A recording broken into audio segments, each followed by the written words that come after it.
Baik, di sini saya akan mempresentasikan tentang proposal bisnis yaitu Palam, sabun ramah lingkungan.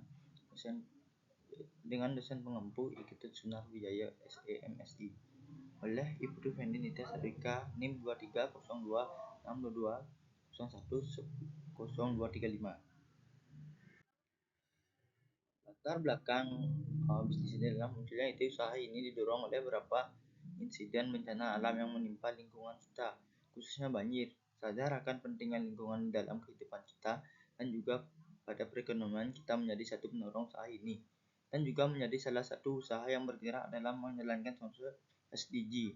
Pengembangan ekoenzim yang juga sangat berpengaruh ke dalam contoh kepada air, tanah, dan juga tumbuhan.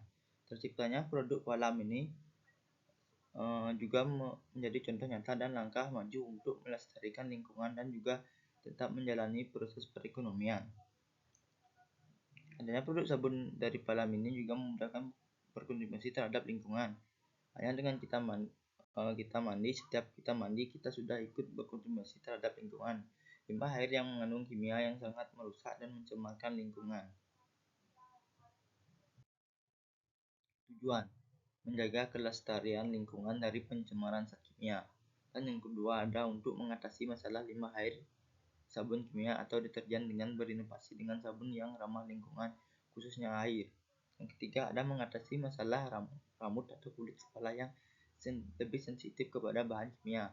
Yang keempat menghilangkan masalah ketombe yang parah dan juga ketombe rontok. Manfaat di sini ada 3 manfaat. Yang pertama terhadap sosial. Yang pertama bagus untuk kulit kepala dan rambut sensitif. Yang kedua mengangkat kotoran dan double cleaner. Yang ketiga mengatasi ketombe basah. Dan yang indikator yang kedua ada terhadap lingkungan. Yang pertama menjaga kelestarian lingkungan. Yang kedua mengurangi limbah air kimia. Dan yang ketiga membantu penyuburan tanah. Yang ketiga terhadap ekonomi.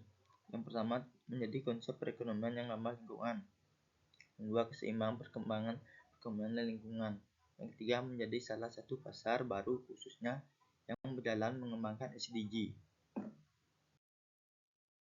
Gambaran umum usaha. Nama produk Palam. Jenis produk kosmetik atau toiletries. Yang kecil keunikan produk. Bahan yang digunakan di dalam sabun merupakan bahan yang ramah lingkungan yang merupakan ekoenzim yang aman bagi limbah air dan aman untuk tanah, air, dan tumbuhan. Yang selanjutnya strategi pemasaran yang digunakan. Lokasi usaha, home industry, wilayah pemasaran, semua kalangan masyarakat. Kegiatan pemasaran menyebarkan iklan promosi melalui media sosial dan juga mengikuti event pameran atau kegiatan bantuan yang diselenggarakan oleh pemerintah atau dinas. Yang terakhir ada promosi yang memberikan potongan harga setiap pelanggan yang bersedia mengikuti media sosial Palam itu sendiri, mengumpulkan poin dari setiap penukaran kemasan Palam. Kelayakan atau analisis pasar. Profil konsumen. Palam adalah usaha yang bergerak di bidang kosmetik yang berfokus kepada lingkungan. Dari keseimbangan ekonomi, Palam hadir untuk bisa membantu memecahkan masalah-masalah lingkungan yang ada pada masyarakat dan juga ikut serta membantu menjadi langkah maju untuk berkontribusi terhadap lingkungan. Potensi dan segmen di pasar. Kami menargetkan seluruh kalangan masyarakat mengingat pentingnya menjadi kestabilan ekonomi dan lingkungan. Segmen ini dilihat dari banyaknya kalangan masyarakat yang sudah mulai peduli terhadap lingkungan, khususnya setelah masalah alam yang terjadi belakangan ini di Bali. Pesaing dan peluang bisnis. Adanya produk ini tidak menutup kemungkinan adanya pesaing banyak. Inovasi produk yang juga bergerak di bidang lingkungan itu sendiri. Peluang bisnis itu sendiri, inovasi dari Palam yang menyatukan ekoenzim itu sendiri beserta bahan-bahan yang alami itu. Selanjutnya ada analisis SWOT. Yang pertama strength, berfokus kepada lingkungan atau green business. Yang kedua memiliki inovasi yang kuat untuk ciri khas Palam. Yang ketiga produk yang sangat menjadi salah satu pendorong pentingnya menjaga lingkungan bagi semua kalangan masyarakat. Yang selanjutnya ada witness. Karena mempertahankan kualitas dan ramah lingkungan, tanpa menggunakan bahan kimia, jadi harga bahan baku mahal. Yang kedua ada mudah menjadi lembek, terkena air karena dibuat dengan bahan alami. Yang ketiga ada harga yang cenderung lebih mahal daripada sabun-sabun lain. Yang selanjutnya ada opportunities, peluang sangat besar untuk bisa menjadi salah satu produk yang bisa bersaing karena semua sudah mulai peduli dengan lingkungan. Yang kedua, peluang terhadap ekspor cenderung besar mengingat banyak turis yang juga suka dengan sabun ini. Yang ketiga, peluang untuk bertahan terutama untuk kulit sensitif karena menggunakan badan yang ramah lingkungan. Yang selanjutnya ada threats, ancaman kesulitan untuk mencari bahan baku utama yaitu buah darah dan ekoenzim yang susah untuk dijual belikan. Dan kedua ada harga minyak yang semakin tinggi dan juga menjadi ancaman terhadap produk ini sendiri. Ancaman yang selanjutnya tentu modal karena perlu modal yang besar dan juga perputaran ekonomi yang stabil karena mengingat usaha masih UMKM.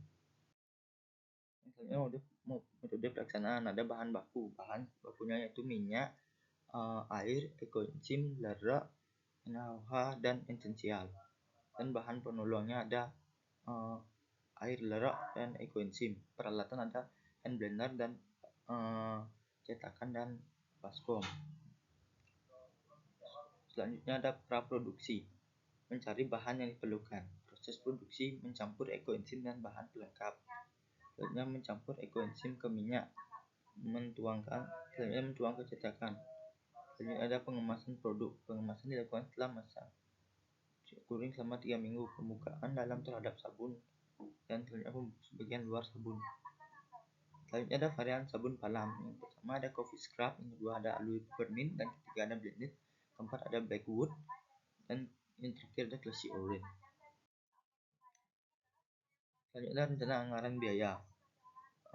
Berikut adalah RAB dari Palam. Selanjutnya ada biaya tetap, ada visi penyusutan peralatan itu 20% dikali biaya peralatan dan 20% kali 1.450 sama dengan 290.000. Biaya tetap perusahaan 290.000 dibagi 12 sama dengan 24.166 rupiah. Ada analisis keuangan. Biaya tidak tetap, bahan utama ditambah kemasan lain-lain yaitu 3 juta ditambah 100.000 ditambah 3.750.000 yang dapat 7.250.000 dibagi 12 itu 604 rupiah. Penentuan harga pokok penjualan, biaya produksi 2 juta dan biaya transportasi 3 juta, proposal sudah sama 1.500.000. Selanjutnya didapat harga pokok penjual 3.800.000. Analisis keuangan, rencana neraca awal dan akhir tahun. Produksi 1 bulan 900 bungkus, 12 bulan berarti 1.200 bungkus. Jadi harga per pieces 45.000. Kemudian 1.200 dikali 45.000 didapat total biaya 1 tahun sama dengan 3 juta dikali 12 bulan sama dengan 36 juta. Kita penjualan 1 tahun dikurang total biaya operasional sama dengan 54 juta dikurang 36 juta, jadi didapat adalah 18 juta. Rencana laporan laba rugi, BC rasio atau hasil penjualan dikurang total biaya 54 juta dikurang 36 juta didapat 1,20.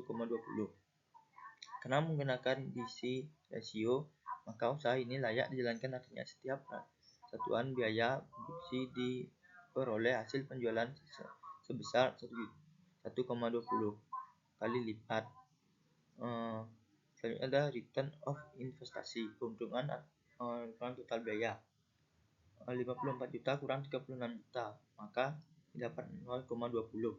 Usaha ini layak untuk dikembangkan karena setiap pengeluaran 100.000 diperoleh semula 20. Jadi penjualan 1 tahun sama dengan 54 juta. Harga pokok penjualan dikurang harga pokok penjualan 3.800.000 dan dapat laba kotor sebesar 50.200.000. Sekian pemaparan materi saya. Akhir kata saya ucapkan terima kasih.